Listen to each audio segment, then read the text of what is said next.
Hello, students. We are on to our last modernist fiction writer. Um, it is Ernest Hemingway, a name that I would wager many, if not all of you, have heard before. And I've been trying to carefully select photographs that help remind us about something important about these writers. And I've chosen this one just because of what a masculine shot it is of Hemingway.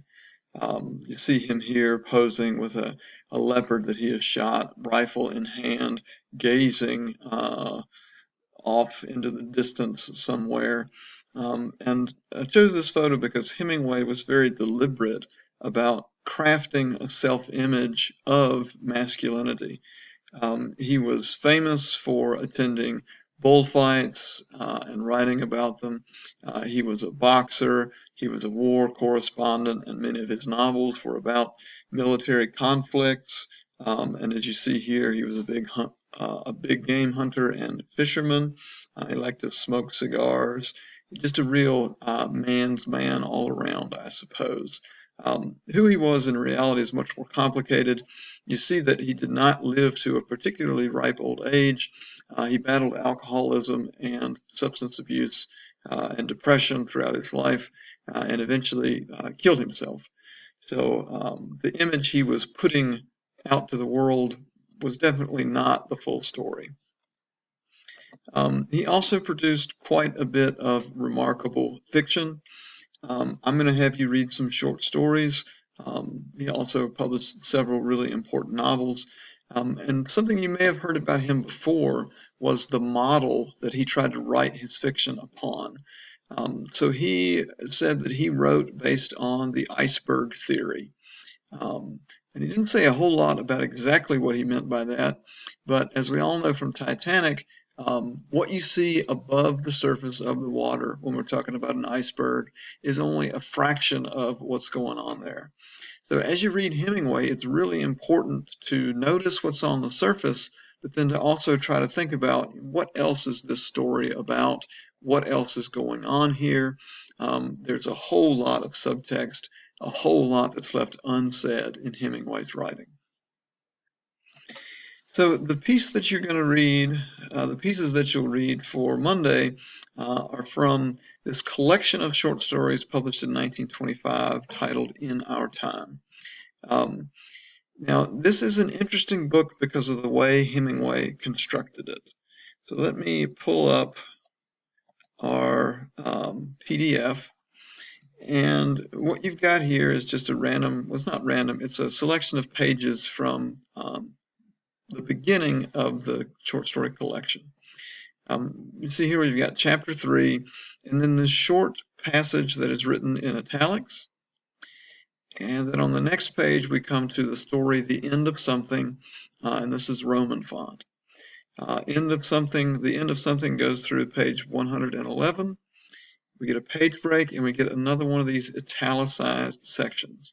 Now, as you read, you will notice that what happens in these italicized sections really does not have anything obvious to do with the stories themselves.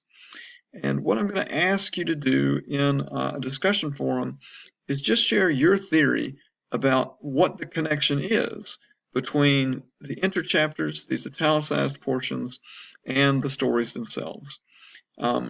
Whatever you can think of. Why would Hemingway have written In Our Time this way? With a story involving one set of characters and set in one time period, and then interchapters that have no obvious connection to the story that came before it or the story that came after it. So there are 3 interchapters in the PDF, one at the beginning, one between the 2 stories, and then one after the last story. So I'm going to ask you to think a little bit about why Hemingway put this short story collection together as he did. So In Our Time helped Hemingway establish himself, get himself on the map. Most of his more famous modernist work are in the form of novels. The Sun Also Rises in 1926. A Farewell to Arms in 1929, and For Whom the Bell Tolls in 1940. Now, all of these have something to do with war. War impacts the plot in a major way in each of these novels. The protagonist in The Sun Also Rises has been injured in a pretty significant way, and he is dealing with the aftermath of that injury after the war. A Farewell to Arms is set in the war, and it is maybe one of Hemingway's most famous novels. And if you've seen Silver Linings Playbook, the movie, this is the novel that Bradley Cooper's character is reading, and he gets so angry after he finishes the book, after he finishes the novel, that he throws it through the glass of the attic window where he is living.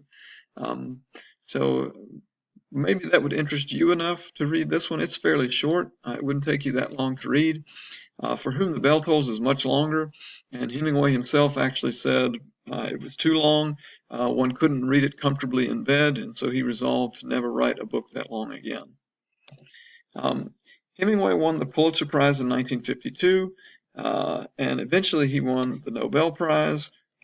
And one work of nonfiction that I wanted to mention was A Movable Feast. If you've enjoyed this modernist period and you're curious about how these authors interacted and got along with each other, A Movable Feast is Hemingway's nonfiction work about all of these expatriate Americans in Paris and kind of who was getting along with whom, where there was conflict and tension. So if you're interested in that time period and these authors, there's certainly more that you can learn and find out.